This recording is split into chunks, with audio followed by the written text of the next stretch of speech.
possible origins of the legend of the Cyclops, a race of one-eyed giants. That's right. I find this hard to believe. Could you tell me? So apparently, one eye. both Greek and Roman mythology feature a race of giants, each bearing a single eye in the middle of the forehead. The word itself actually means circle eye or round eye. Many ancient writers describe Cyclops as brothers to the Titans or sons of Poseidon. They were considered a wild race of creatures that were gigantic in size. They lacked manners, did not fear the gods, and were said to work with Hephaestus, whose workshop was in the heart of Mount Etna. Edna. Right. Yeah. Some beautiful pictures right here. It's a beautiful artwork. I mean, this looks like something I would be able to draw. Ghost in Oil by Odalyn Redden. Yeah. Undated. Yeah, I definitely would be able to paint this. I mean, it looks like something a 5-year-old would be able to It looks like write, a mole rat with one eye. Yeah, it's like Kim Possible. It's disgusting. I don't like it, but yet it's entrancing. I'm gonna make you a t-shirt with that on it now. Could you? That would be nice. Perhaps. I would wear that. That would be amazing. Polyphemus, the main Cyclops, was known for his man-eating habits. He was supposed to have been blinded. Everybody has those at one point. Yep, everyone's got that time. Supposed to have been blinded by Odysseus. Hesiod, a lot of old names, wrote about only 3 Cyclops. He considered the storm gods, and not a race of beings. It is thought that the legends and myths of the Cyclops named Polyphemus date back to the Paleolithic period. German scholar Walter Burkert, who specializes in Greek mythology and cults, suggests that ancient groups of lesser gods and other creatures mirror cult associations. He believes that the Smith guilds lie behind the stories of the Cyclops due to their habit of wearing a single eye patch to protect one eye from the flying sparks that could blind them. Because blacksmithing was a demand of vigorous job, the men who filled the positions would have an extremely muscular after hefting their hammers on the hot iron after an hour. Oh, yeah. So they're saying it could have been just blacksmiths. They were protecting one eye. Just a couple hot blacksmiths working the iron. Oh yeah. Odysseus and his crew blind Polyphemus. That's the name of this okay. art. I see. Everyone looks the same. 650 BC. That's my favorite year. Not a very good artist, honestly. He made every face look the same. He's just one of those guys. Who can only do back one then, face. people were like, "This is so good. We're gonna put on pottery." This was the face everyone wanted, even the Cyclops. It looks like the one in the middle was just a practice drawing, but just left it on there. He's anyway. he just didn't have time to fill it in. Yeah, rough sketch. It's like, oh, I gotta make this vase fast. Fools. He was Sonic. Got a pot fast. Another possible origin of the Cyclops legend was suggested in 1914 by Orthenio Abel, paleontologist. He thought that prehistoric dwarf elephant skulls, which are approximately twice the size of a human skull, may have been found in Crete, Malta, Cryptus. These 4 different places. Cyprus and Sicily by the Greeks and mistaken for mortal remains of the mythical creature. This is all one place, like the city, province, and I like how this other picture here is says Pomphus by John Henrik William Tresbien. Essentially, Polyphemus by Johann Heinrich Wilhelm Tresbien. Exactly. So it's like he's got like the eye above his nose, but then he's got like 2 areas where the eyes are supposed to be. So it's like I think he was making like a painting, and then he got to the point where he's supposed to draw the eyes. He's like, "Oh right, there's supposed to be a Cyclops. It's fine. I'll just make it look like it's cheeks or something." He was just constantly like high or drunk, and he's like, "I'll just put the eye up here." He's like, "Oops, nobody notice." Nobody would notice. I guess he's Swedish for some reason. So herbal medicine was much in use before 400 BC. This may also explain how some theories about the one-eyed man came to be. Wait, is that exactly what I was saying? They're all high? Yeah, probably. They're probably all smoking the ganja. So one remedy prescribed to patients was white hellebore, which was capable of causing severe birth defects in unborn children. Oh my God. Oh. In some cases, they are born with a single eye. It is rare, and the deformity doesn't exactly fit the description of the Cyclops, but the instances would have been enough to add fuel to the myths and legends that grew up around the creature. Huh. That's pretty crazy. Well, and you know, like, this reminds me of a movie I once saw. Mm-hmm. And that's Sinbad. And Sinbad had a Cyclops up in there. Now, I just want to see, do we have anything on Sinbad up there? Let me do a quick check here. There it is. Oh, perfect. So it's Cyclops' Seventh Voyage of Sinbad. And this is a pretty old movie. I think this is like in the 50s or 60s. Yeah, I didn't see this. I remember seeing this on TV a long time ago. I saw the cartoon on VHS, and they had a special thing at the after the credits where they were on Cyclops Island. Yep, that's where they went. Yep, that's what happened.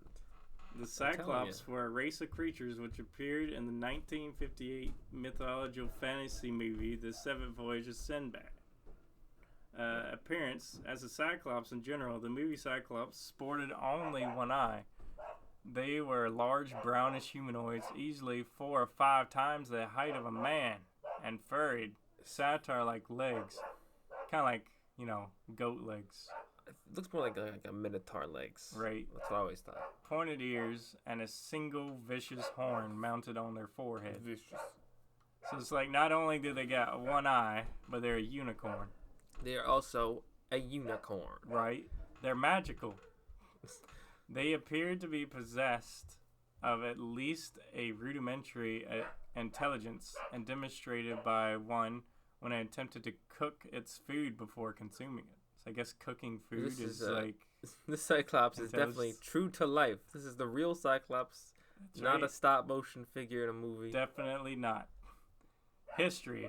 When Sinbad and his crew traveled to the island of Colossus in search of a magical lamp for the sorcerer Sokra, they stumbled across a lair of one of the beasts in the Valley of Cyclops, attempting to steal the treasures piled high. Within several of Sinbad's men were cornered and captured by the Cyclops, who proceeded to tie them to the spits and begin roasting them alive. You're changing. Hold up. Wait a minute. Something ain't right. After Sinbad successfully rescued his men, the blinded creature with a flame torch, then baited it to the edge of a cliff where it fell to its death. You've shifted into some kind of adventure. Later, when attempting to flee the Colossus, the Princess Parasia, Sinbad encountered a second creature.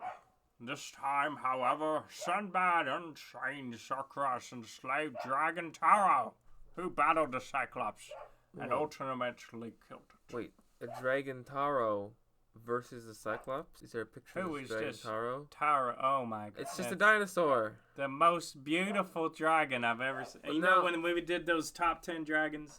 Or 15 actually? They didn't say Taro. It was, yeah. Taro is obviously the most powerful. Now I gotta see this movie because I want to see 2 giant stop-motion monsters fight. Taro was a monster who appeared in the 1958 mythological fantasy movie The Seventh Voyage of Sinbad. Oh, it's a big dragon. It's green with a thing on his neck. Right? Looks like he's got a giant collar on for some reason. Oh wait, it did say unchained him, didn't it? He's chained in a Colossus. He's very obedient to his master. So, there, Goose. You said earlier, before we started the show, that you might have an expert on the Cyclops. Yeah, I do have an expert. He's my Uncle Jeb. Jeb? Jeb, can you get in here? Come in here. Oi! It's me, Uncle Jeb. Hello there, John and Goose. How's it going there, Jeb? Oh, it's going fantastic. Why would you need me for? You want to hear more about my Cyclops adventures? I like your Japanese accent there, Uncle Jeb. Oh, thank you. I spend a lot of time in the Nippon. So, would you like? Ask me anything. Would you like to know? I know a lot. Okay, so we were just reading about these mythological creatures, the Cyclopses, Mhm. and it was talking about in the Sinbad movie that they had unicorn horns. Now, do you find that in regular Cyclopses, or is that just a myth? Well, you know, there's a lot of different types of Cyclopses. Some of them have horns, but some of them have like extra large teeth to chew through wood. Kind of like a beaver, you know? And then there are some Cyclopses that have more than one eye. You gotta look out for them because they're very suspicious, very hidden. Like yesterday, I was trimming my lawn, alright?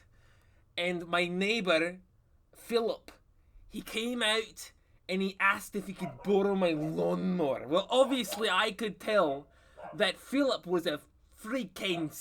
I'm censoring myself here. A freaking Cyclops Oh my god! with 2 eyes. So what I did is I picked up my lawnmower and I chucked it at him. And you know what happened next? Wow! Well, he dodged and he ran back inside and called the police. But I almost had him.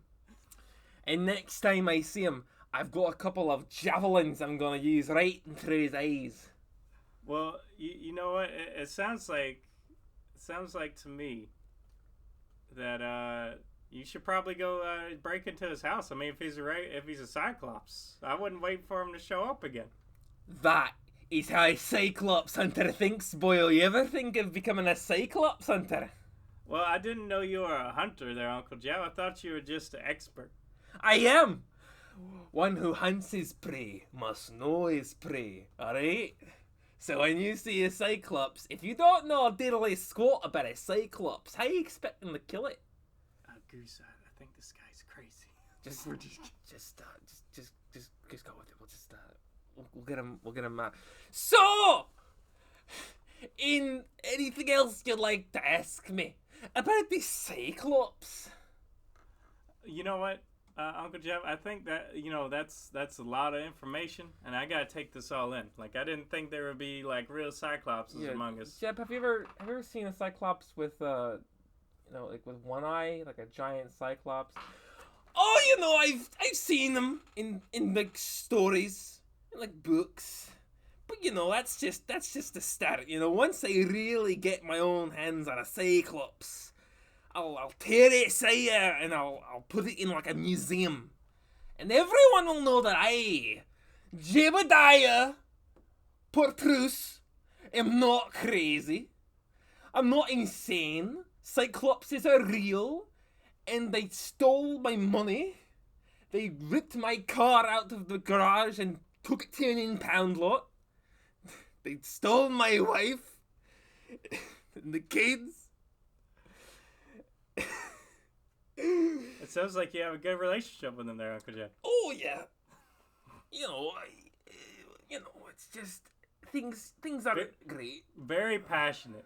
Very passionate about Very your passionate. job. Well, thank you so much for coming on there, Uncle Jeff. Oh, I got more to say about Cyclops. No, we would love it if you could stay. Really. But we We're out of time. Probably be wrapping it up. We gotta go. Oh, okay. Well, next time, I'm sure next episode you'll also be talking about Cyclops. So just to remember old Jeb. Yeah, totally. Old Jebediah over here. Yeah. Alright, stay in touch. Alright, don't forget to write like every day. Don't. Yeah. Okay, bye. Oh my God! Right. Please lock the door. Please lock. Just lock the door. Just lock Okay. the door. Okay. Alright. He tried to kill a guy. I think he did. But I think he's alright. He sounds like he's alright. What, you suggested break into his house? Yeah. But that was a bad idea. Why would you do that? I thought it'd be funny. It was hilarious. It's just a prank, bro. It was a hilarious prank, but I mean, he's liable to do it. Well, I think Philip actually left after that, if I remember right. I remember hearing about that. He came over and said somebody threw a lawnmower at him. I didn't know it was your uncle. Philip? Oh. I remember he was over here the other day. He was talking about a lot, and we thought it was crazy. And then he moved. It's hard to, it's hard to not interact with. There's Jeb just a when crazy old cat when lady he's who lives in the house now. Oh, he moved? Oh, Yeah. I liked Philip though. Philip Abernathy? Yeah. Oh. Yeah. He went sailing. Sailing far away. Well, I'll have to call him, I guess. All right. Well, I think that's it for this episode, or if you call it episode. Oh, yeah. It's been another fun episode here with Folklore Scrolls. Now, what are we going to look at next time there, Goose? I want to look at the stars. The stars? But not... Like the movie stars? Like, next episode, I'm going to go outside at night, and I'm going to lay on the grass and look at the stars. That's all I'm going to do. Sounds very romantic. Yeah, unless you got any better ideas, I mean. Well, you know. Moonlit stroll on the beach, perhaps. You know what's among the stars? What? More stars. Oh, shoot. I was going to say gastrointestinal issues. Right. Because, that too. I mean, that's the gas clouds up there, right? You know, Northern Lights and all that. Mm-hmm. Just to me, I look at the Northern Lights and I think that's the sky having gastrointestinal issues. Exactly. Gastral. So, I guess we'll end it here, and we'll talk to you guys next time. I'll let you later. Bye.